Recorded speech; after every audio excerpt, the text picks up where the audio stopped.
শীত যতই ঘনিয়ে আসছে, ইউক্রেনের উদ্বেগ ততই বাড়ছে। রাশিয়ার লাগাতার বিমান ও ক্ষেপণাস্ত্র হামলায় দেশটির বিদ্যুৎ ও গ্যাস অবকাঠামো ক্ষতিগ্রস্ত হয়েছে আবারও। ফলে গরম রাখার মৌসুমের শুরুতেই বিপাকে পড়েছেন ইউক্রেনের সাধারণ মানুষ। এ পরিস্থিতিতে ফ্রান্স ও যুক্তরাজ্যের নেতৃত্বে কয়েকটি দেশ কোয়ালিশন অব দ্য উইলিং গঠন করে ইউক্রেনকে জরুরি সহায়তার ঘোষণা দিয়েছে, যাতে বড় শহরগুলোতে অন্তত বিদ্যুৎ ও হিটিং ব্যবস্থা সচল রাখা সম্ভব হয়। তবু বাস্তবে ইউক্রেনীয়দের আশঙ্কা কমছে না, কারণ রাশিয়া এবার শুধু অবকাঠামো ধ্বংস করাই নয়, শীতকে যুদ্ধের অংশ হিসেবে ব্যবহার করতে চাইছে। ইতিহাসে রাশিয়া জেনারেল উইন্টার অর্থাৎ শীতকে তারা বহুবার নিজেদের পক্ষে কাজে লাগিয়েছে। নেপোলিয়ন থেকে শুরু করে হিটলার, কেউই সেই শীতের সামনে টিকতে পারেননি। এবার সেই শীতই রাশিয়ার নতুন অস্ত্র হয়ে উঠেছে ইউক্রেন ও ইউরোপের বিরুদ্ধে।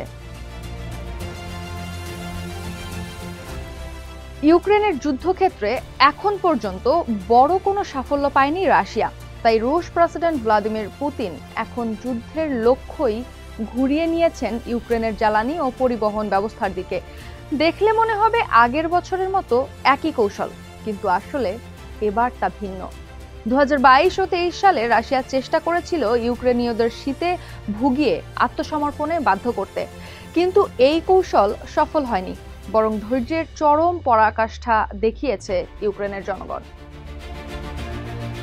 কিন্তু এবার পুতিনের কৌশল আরও নিখুঁত। তিনি শুধু ইউক্রেনকেই কষ্ট দিতে চান না, বরং পুরো ইউরোপকেও চাপে ফেলতে চান। রাশিয়ার হিসাব সহজ, যদি শীতকালে ইউক্রেনে বড় ধরনের বিদ্যুৎ বিপর্যয় দেখা দেয়, তাহলে লাখ লাখ মানুষ ঠান্ডা থেকে বাঁচতে পশ্চিম দিকে পালাবে। সেই ঢল পড়বে ইউরোপের ওপর। এতে ইউরোপীয় দেশগুলোতে বড় ধরনের মানবিক চাপ সৃষ্টি হবে।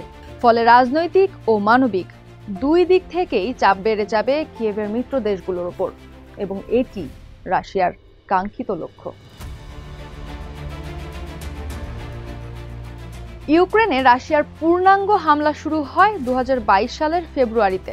তখন মাত্র কয়েক মাসেই ইউরোপে ঢুকে পড়ে লাখ লাখ ইউক্রেনীয়, যা ছিল দ্বিতীয় বিশ্বযুদ্ধের পর সবচেয়ে বড় শরণার্থী সংকট। যদি শীতে এবার ইউক্রেনীয়দের জ্বালানি ব্যবস্থা আবারও ভেঙে পড়ে, তাহলে সেই শরণার্থীদের ঢল আবারও নামতে পারে আরও ভয়াবহভাবে। বর্তমানে ইউরোপে প্রায় 50 লাখ ইউক্রেনীয় শরণার্থী রয়েছে।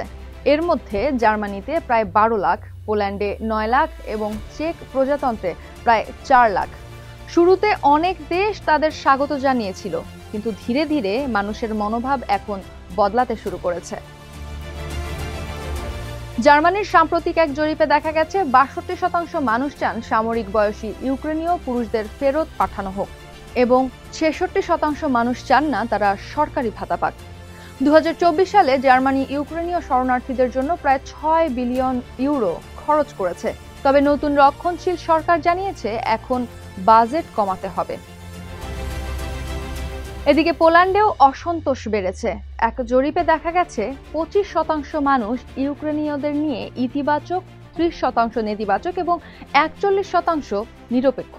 এছাড়া 51% মানুষ মনে করেন সরকার তাদের জন্য প্রয়োজনের চেয়ে বেশি ব্যয় করছে।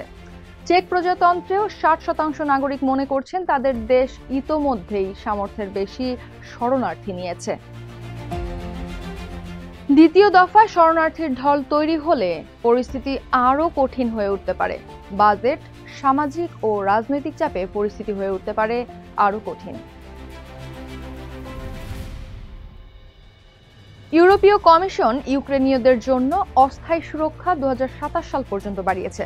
তবু সীমান্তবর্তী দেশগুলো নতুন ঢলের চাপ নিয়ে চিন্তিত। এরই মধ্যে জার্মানি শেনজেন অঞ্চলের সঙ্গে সীমান্ত নিয়ন্ত্রণ পুনর্স্থাপন করেছে এবং পোল্যান্ড বেলারুশ সীমানায় আশ্রয় আবেদন গ্রহণ সীমিত করেছে। 2021 সালে বেলারুশ মধ্যপ্রাচ্য ও এশিয়ার শরণার্থীদের পোল্যান্ড সীমান্তে ঠেলে দিয়ে যে সংকট তৈরি করেছিল, তা ইউরোপ এখনো মনে রেখেছে। পুতিন ও তার মিত্র বেলারুশের প্রেসিডেন্ট লুকাশেঙ্কো ভালো করেই জানেন সীমান্ত সংকট রাজনৈতিক অস্থিরতা তৈরি করতে পারে। কূটনৈতিকভাবে ইউরোপীয় নেতারা দ্রুত জেনারেটর, জ্বালানি ও মানবিক সহায়তা পাঠানোর চেষ্টা করছেন, কিন্তু বিদ্যুৎ ও হিটিং অবকাঠামো পুনরুদ্ধারের জন্য সেই সহায়তা সীমিত ও সময় সাপেক্ষ। ফলে সীমান্তে নতুন চাপ সামলানো সহজ নয়।